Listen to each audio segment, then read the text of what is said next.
As you are seeing here, with the Joker walking down the steps, this is how I felt coming out of Joker 2. Do you know why? Because I love this movie. And when I got home, to then look online and see the hatred that this film was getting, it was quite surprising. So I asked myself a question: why? Why was this film getting so much hate?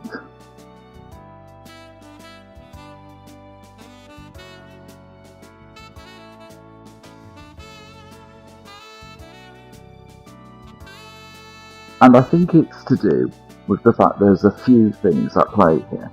First off, let's get this out of the way. The original Joker, was not meant to have a sequel. It was meant to be a sole, one and done movie. Look back to all the press from the original, and they literally said, no, this is one and done. The marketing. The marketing, especially the trailers, did a lousy job on conveying one thing to the audience about this movie. The trailers, like you are seeing now, did not convey at all that this movie was a musical. Now, I personally do love musicals, but there are people out there who generally don't. And I feel now with the word getting out about this being a musical movie, people have already leapt to the fact that this movie is terrible because it is a musical. I have seen many of those comments online.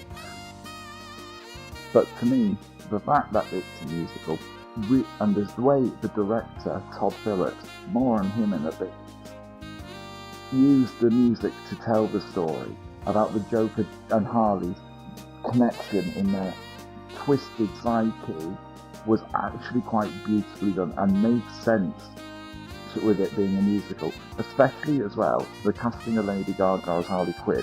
You don't cast Lady Gaga and not use her known talent, which is singing.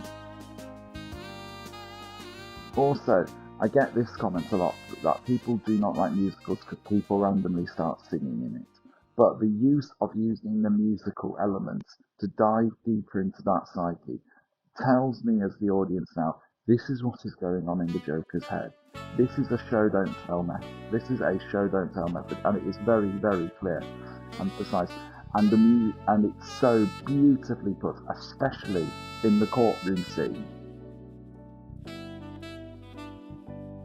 As I said before, using the music to showcase what the Joker and Harley are thinking by, their twisted psyche. The music, the way you can only get that across to me is only a way with music and musicals.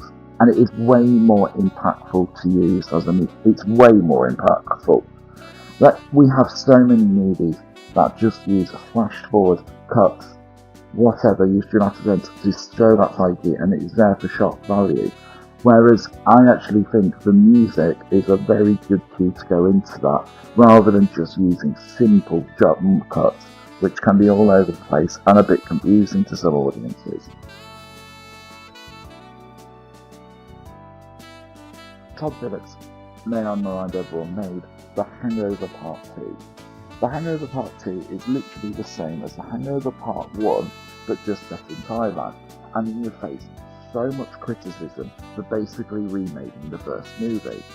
With this, I admire the fact he went in a completely different direction, a complete element, a complete surprise, which is something you don't see in Hollywood movies enough nowadays. And this is always confusing.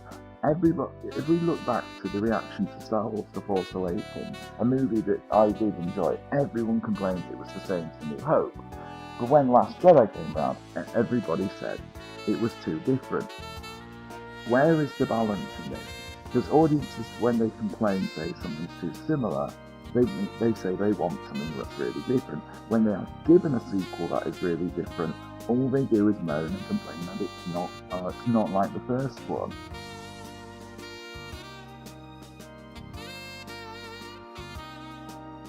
There is also reports about saying that Todd Phillips was given 100% freedom with Joker 2. Now, to me, this is false, because no movie that ever cost $200 million is no director who has ever made a movie that's given $200 million is ever given the amount of freedom that a lot of people think Todd Phillips got on this film. Also, that is being used, I feel like that's just being used as a bit of a scapegoat and a reason to sort of get from Warner Brothers to say, look, we didn't have any say in this and we gave the director complete control, which I believe is complete false. No movie as well that's going to make $200 million on a studio system does not have studio interference. And we as an audience complain when we can see a movie like Amazing Spider-Man 2, for example, studio interference, and we don't give the directors enough freedom. But now they're saying that Todd Phillips was given too much freedom in this movie. Where is the balance in the reaction of this audience? And that, to me, is why I feel like that whole reason is completely false, and it's a fabricated reason from Warner Brothers as to why the movie is underperforming, rather than they did not market the movie correctly and tell the audience what this movie really was. Themes within the movie. Loads of people are telling me this movie has no themes and they made this movie woke because it's a musical, which yet again to me is completely false. If you look at the Joker and Harley dynamic, yes, it is very different to the comics, and that is because it's very different to the comics, and that is because they twisted that dynamic and actually showed that the woman is the one being manipulative to the man. Whereas in a lot of other movies, they do show the complete opposite, and the men are the manipulative ones to the women. And I'm surprised that people have not been able to grasp that concept, when actually that is actually in real life a very true thing that does happen.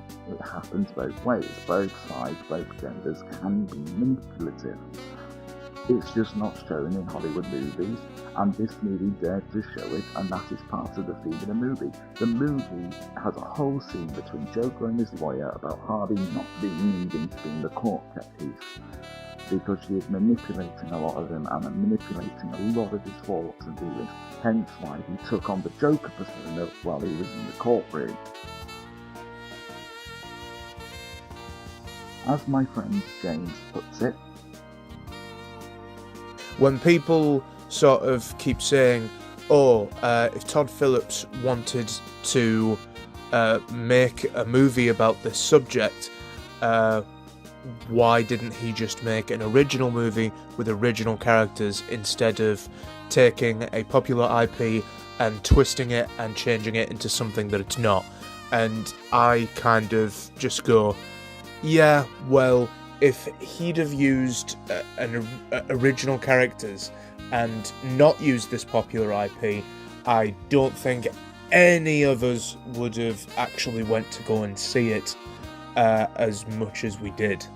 I don't think that the issues in which that Todd Phillips is trying to portray, such as mental health and how society at large treats people with mental health issues, I don't think we would have given these movies anywhere near as much attention if it wasn't for Todd Phillips using Batman characters. Up to, if you haven't been thinking about this, people claiming that the movie is boring, when in fact more is going on in this movie than technically what went on in the first movie. He wasn't even the Joker until towards the end of the first movie. For like the rest of the movie, it was all kind of like a slow burn. It was very much building up towards him becoming Joker, and it was technically, by audience's logic, the first one was more boring than the second one. I mean, neither of them have been boring as far as I'm concerned, but I just mean, you know, in terms of audience's logic, like, oh my god, it was so boring and dull, and I'm just like, the first one was more boring and dull by your standards. Honestly, before he's Joker, most of the first movie is him laughing and smoking. Literally, like, that is a majority of his screen time, but it's kind of just seeing that mental illness that he has kind of spiraling downward until he resorts to killing and, putting on the Joker persona. So yeah, it's when people say that the second one is dull and boring, hell, at least musical numbers are happening, and there's entertaining courtroom sequences where they're interviewing people and putting people on the stand that were involved in the first movie. Like, there's some there's stuff going on, and Lady Gaga's entertaining. Joaquin Phoenix actually has another actor to work off of this time, to share the limelight with. In the first movie, Joaquin Phoenix had nobody but himself. Not really. Like, there were other characters, but he was very much flying solo on that first movie. So, the second movie, honestly, I don't understand it when people say that that's dull and boring.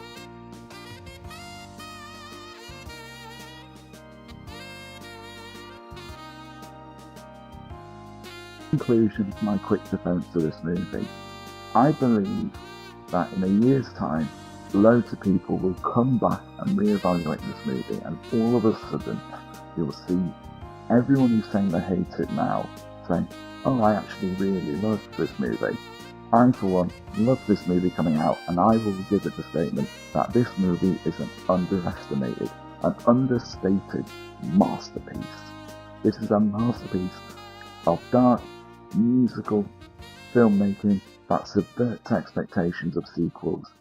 And isn't that something we all just want to see? Sometimes a sequel can just come out and be a bit different from the first movie, rather than the usual what we get Hollywood, which is a sequel is practically a remake of what came beforehand. Thank you so much for watching, everybody, and leave your comments down the comment section below. Keep it nice, keep it debate.